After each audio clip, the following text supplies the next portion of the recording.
Hola, ¿cómo están? Para el siguiente problema número 9, vamos a empezar leyendo el enunciado y resaltar, como en el primer ejercicio, los datos más importantes. Se tiene que mover un compresor a pistones de 2 cilindros, es decir, es un compresor de émbolos, el cual va a requerir una potencia en el eje del compresor, y esto es importante, tener en cuenta que en el eje del compresor voy a requerir una potencia de 6,5 caballos vapor, y este mismo eje está girando a 640 revoluciones por minuto. El equipo posee un motor eléctrico que va a girar a 1500 revoluciones por minuto. Este va a ser la cantidad de revoluciones que voy a tener en el eje motriz. Si vemos esta imagen de un compresor, en esta parte estoy señalando el motor eléctrico que va a poseer el compresor, en el cual vamos a tener el eje motriz, de donde se acoplan las correas en V o correas trapezoidales, y van a llevar el movimiento hacia el eje del compresor o hacia el eje de los pistones del compresor. ¿Sí? Acá se puede apreciar. Vamos a tener el eje del compresor y el eje motriz. Una vez señalados estos datos importantes, empezamos con el ejercicio.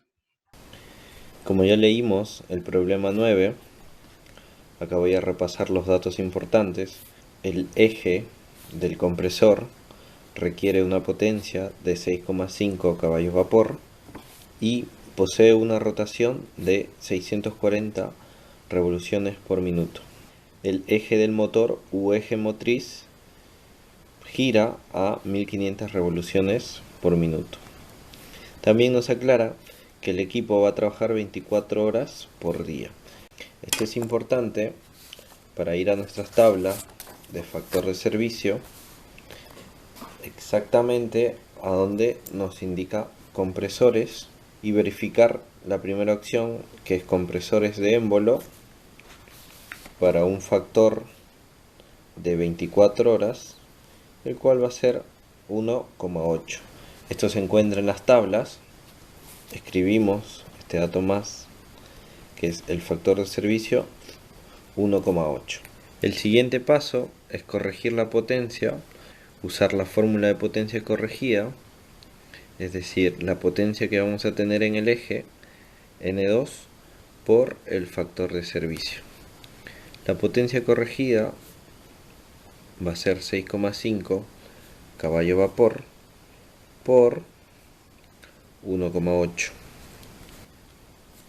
Al hacer esta multiplicación obtenemos 11,7 caballo vapor.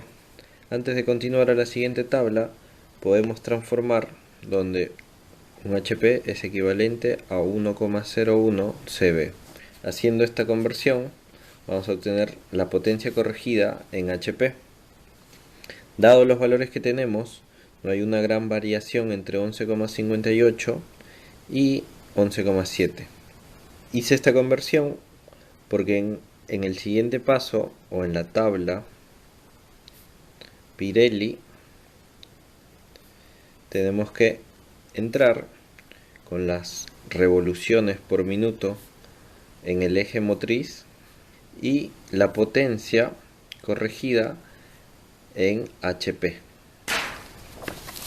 Si vemos esta tabla, como les mencioné, tenemos que entrar con el número de revoluciones de la polea menor o las revoluciones del eje motriz, que va a ser 1500, y la potencia corregida en HP. Como 11,7 y 11,58 van a estar en esta zona de nuestra escala, subimos hasta intersectar con 1500 revoluciones por minuto y obtenemos la sección B. Así es como se utiliza, entrando con 1500 revoluciones por minuto y la potencia corregida en HP, que es 11,58.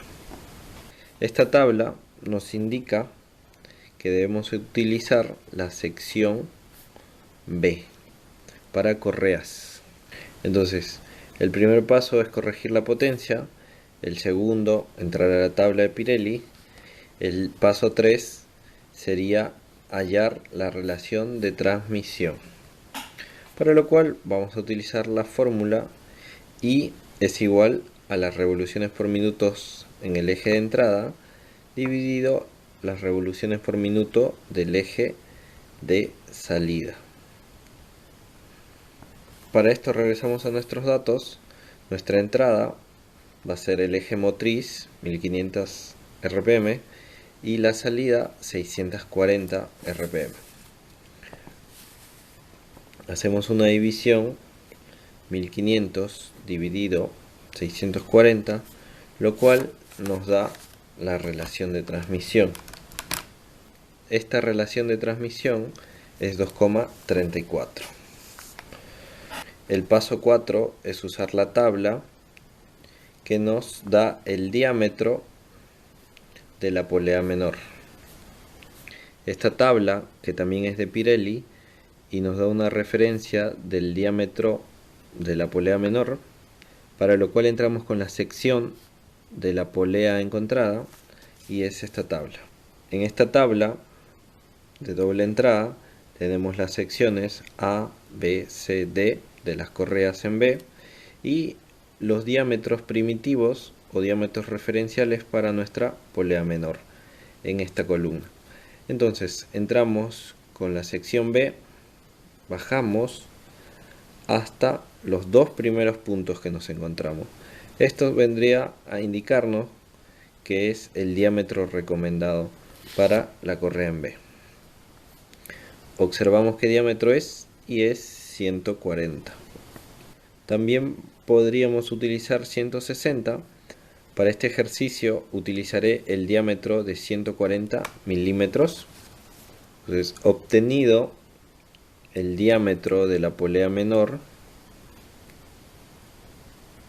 por la tabla de Pirelli, me dice que es 140 milímetros. Para obtener el diámetro de la polea mayor, debemos de multiplicar el diámetro de la polea menor por la relación de transmisión que hallamos en la parte superior.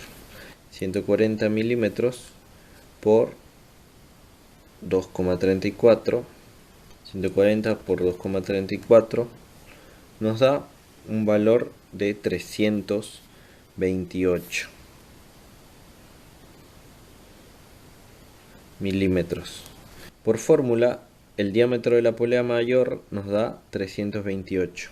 Este valor es referencial porque comercialmente las poleas vienen cada 10 milímetros. Es decir, si nos da 328, debemos ir al inmediato superior, que es 330 milímetros. Este sería el diámetro de nuestra polea mayor y 140 el diámetro de nuestra polea menor. El siguiente paso sería calcular el entrecentro. Para este cálculo utilizamos la siguiente fórmula. El entrecentro es igual a la relación de transmisión por el diámetro de la polea menor dividido 2, y a esto le sumamos nuevamente el valor de la polea menor. Nuestro entrecentro va a ser 1 más 2,34 por 140 milímetros dividido 2 más 140 milímetros.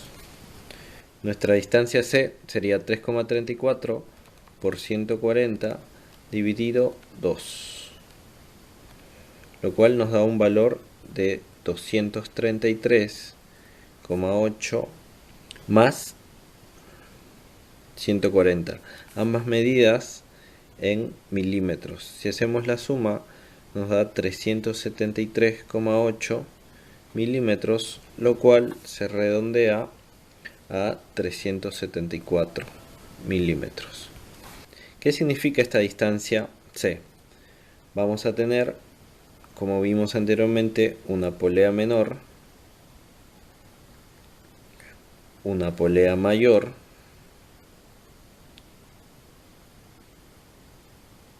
y la distancia entre centros es esta distancia C, de un eje hacia el otro eje, o la distancia entre ejes de poleas. El siguiente paso es calcular la longitud primitiva de la correa. La fórmula para esta longitud primitiva es 2 veces la distancia entre centros más pi medios por el diámetro menor, estamos hablando de poleas, más el diámetro mayor, más, acerco un poco más esta hoja, el diámetro mayor de la polea menos el diámetro menor al cuadrado dividido 4 veces C. Para esta fórmula, que es más larga, pero no por eso más complicada, debemos de reemplazar el valor de C y los diámetros de ambas poleas. Entonces acá vamos a tener 2 por 374, que es nuestro valor de entre centros, esto va a estar en milímetros, más pi medios, y nuestro diámetro menor, que era 140, más 330, ambas distancias en milímetros, más la diferencia entre 330 menos 140, esto elevado al cuadrado, dividido 4 veces la distancia C, que es 374 milímetros. Debemos hacer cada una de estas operaciones por separado para no cometer errores. Entonces, el primero, 2 por 374 es 748 milímetros, más 140 más 330, todo esto por pi dividido 2, lo cual nos da un valor de 738,3 milímetros, más la diferencia entre el diámetro de poleas elevado al cuadrado dividido 4 veces la distancia entre centros. Esto nos da un valor de 24,13 milímetros. Si sumamos estos valores por separado, nos da 1510,5 milímetros. Este valor de longitud primitiva es importante para ir a la tabla número 4 de Pirelli, en el cual entramos por la sección B de correas que estábamos utilizando, la cual es esta tabla. Aquí estamos en la tabla número 4 de Pirelli, entramos por la sección B en la unidad de milímetros, porque calculamos la longitud primitiva en milímetros y buscamos el valor que nos había dado, un valor aproximado de 1510. Entonces retrocedemos, sección B, buscamos 1510.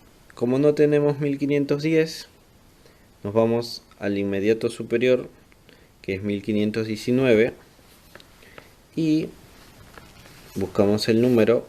No sé si se llega a ver bien, voy a mover la cámara.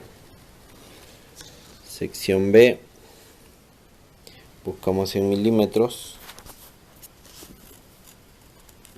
1519, entramos con sección B, buscamos 1519 y intersectamos con este número de correa, el cual va a ser el 58. Repasamos. Sección B, longitud primitiva de la correa. Como no hay 1510, subimos al inmediato superior 1519 y obtenemos el número de la correa 58.